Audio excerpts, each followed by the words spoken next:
Hello everybody, welcome to my channel judiciary prep up. हम कर रहे हैं बहुत ही इंपॉर्टेंट एग्जाम की तैयारी, दैट इज जेडीए जेएलओ। और अगर कोई स्टूडेंट आरजेएस की भी तैयारी कर रहा है और उसमें राजस्थान स्टैम्प एक्ट 1998 पूछा जाता है, या फिर कोई भी एग्जाम है जिसमें राजस्थान स्टैम्प एक्ट 1998 पूछा जाता है, तो ये आपके लिए बहुत यूजफुल वीडियो है। मैंने लोगों को बहुत सिंप्लीफाइड तरीके से पढ़ा है। जब आप इस वीडियो को लास्ट तक देखेंगे तब आपको खुद ही समझ आ जाएगा।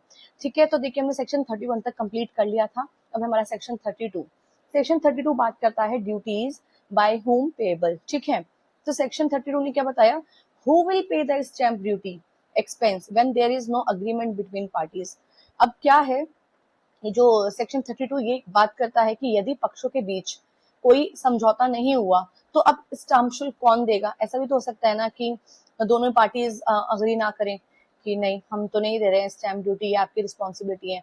ऐसे केस में सेक्शन 32 ने क्लैरिफाई कर दिया कि अगर बॉन्ड्स हैं, मॉर्गेज डीड है, इंडैमनिटी बॉन्ड्स हैं, सेटलमेंट डीड है, एटसेट्रा, तो stamp duty is paid by the person who makes और एग्जीक्यूट द डॉक्यूमेंट।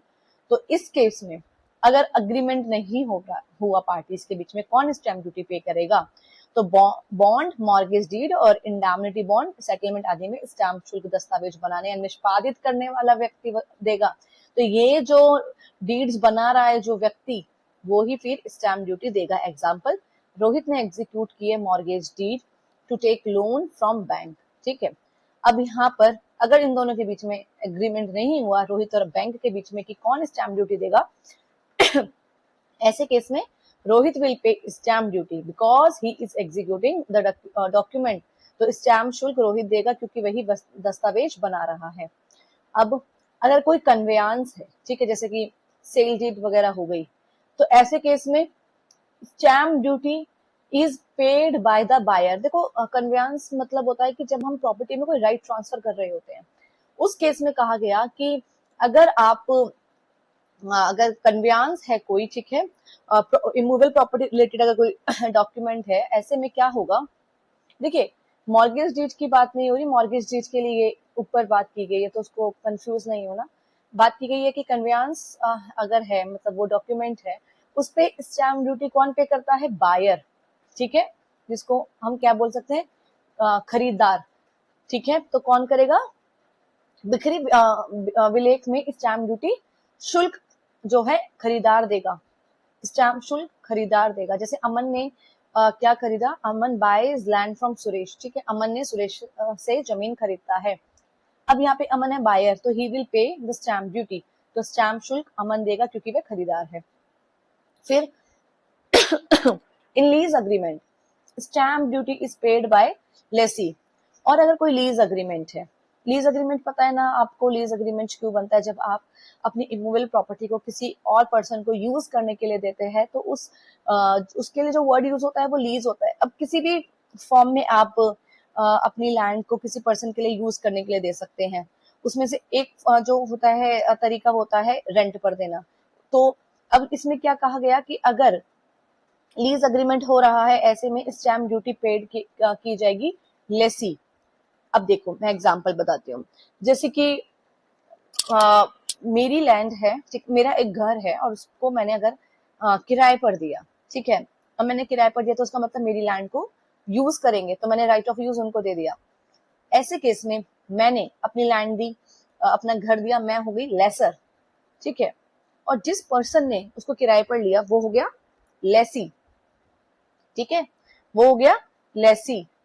तो अब तो जो टेनेंट है वो लेसी हो गया, तो अब स्टैम्प ड्यूटी कौन पे करेगा? टेनेंट पे करेगा। ठीक है, example, Riya takes a shop on rent for 5 years, Riya will pay stamp duty on lease deed. Riya 5 साल के लिए दुकान किराए पर लेती है और स्टैम्प शुल्क अब रिया ही देगी। अगर कोई एक्सचेंज डीड है, देखो ये बात हमेशा याद रखना, लीज अग्रीमेंट में कौन देता है, सेल डीड में कौन दे रहा है, और एक्सचेंज डीड है, तो बोथ पार्टीज पे स्टैम्प ड्यूटी इक्वली। ठीक है, एक्सचेंज मतलब होता है जब हम अपनी चीज को किसी के साथ बदल लेते हैं। ठीक है, एक्सचेंज मतलब अदला बदली के मामले में दोनों पक्ष बराबर स्टैम्प शुल्क देंगे। जैसे कि Mohan and Sohan exchange there plots.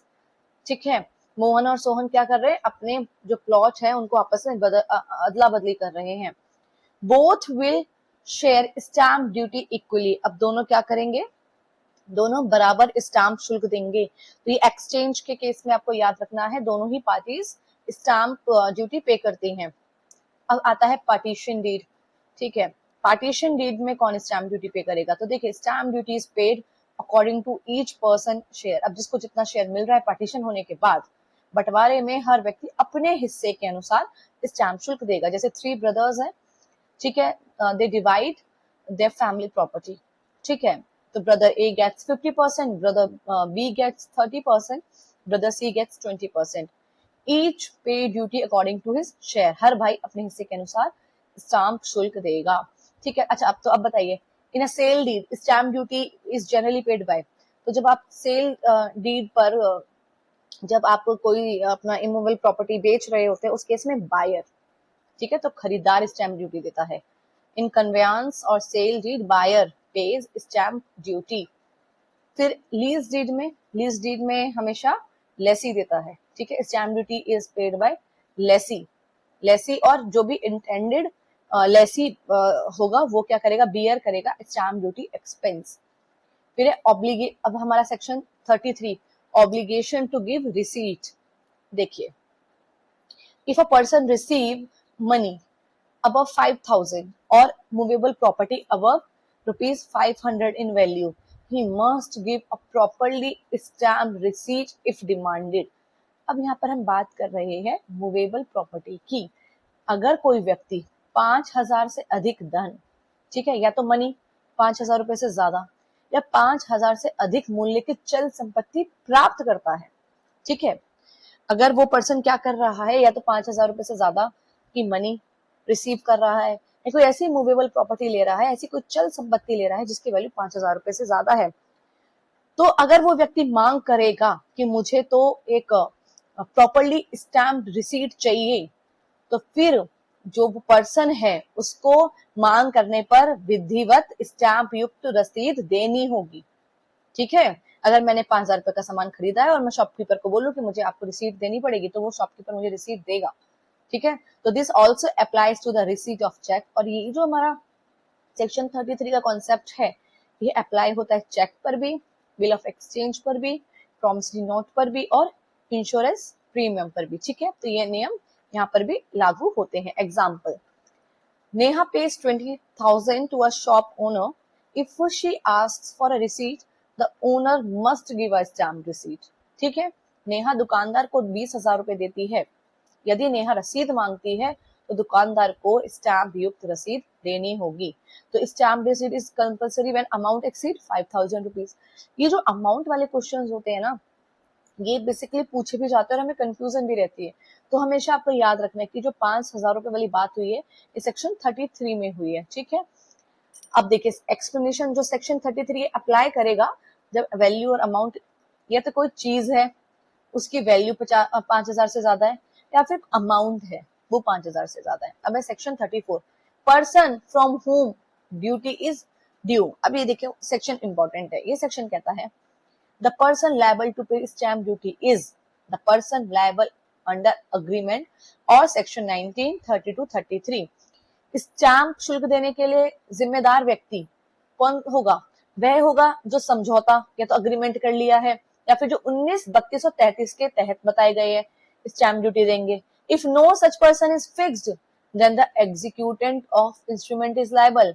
तो देखिए, अब और अगर इनमें से कोई व्यक्ति नहीं है, उस केस में अगर ऐसा कोई व्यक्ति तय नहीं हुआ है, ना तो समझौते से तय हुआ, ना 19, 32, 33 के तहत वो जिम्मेदार है, तो फिर अगर ऐसा कोई तय नहीं हुआ है तो दस्तावेज निष्पादित करने वाला व्यक्ति जिम्मेदार होगा, ठीक है। तो यहाँ पर बेसिकली सेक्शन 34 इस बारे में बात कर रहा है कि कौन जो है person from home duty is due, ठीक है।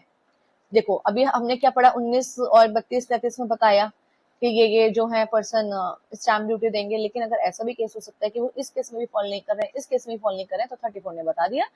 फिर एग्जीक्यूटेंट जो होगा, उस डॉक्यूमेंट को एग्जीक्यूट करने वाला पर्सन क्या होगा, वो ही स्टैम्प ड्यूटी पे करेगा। जैसे if no agreement says, agreement में पता ही नहीं चल रहा है who will pay stamp duty, then the person executing the document becomes liable, ठीक है। तो जो पर्सन एग्जीक्यूट कर रहा है डॉक्यूमेंट वही लायबल होगा।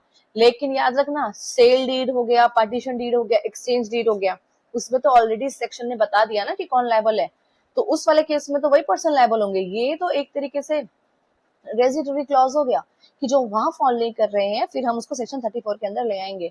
If no agreement exist regarding duty payment, liability falls on executant of instrument. ठीक है, तो executant becomes liable if no other arrangement exist.